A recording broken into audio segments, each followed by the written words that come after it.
الحمد لله،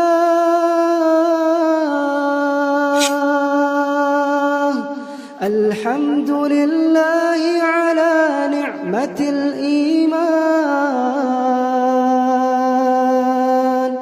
الحمد لله على نعمة الإسلام،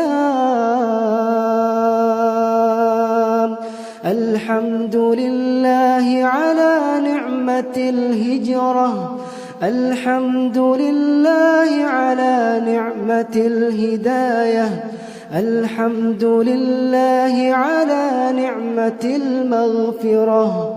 اللهم اجعلنا لك ذكارين،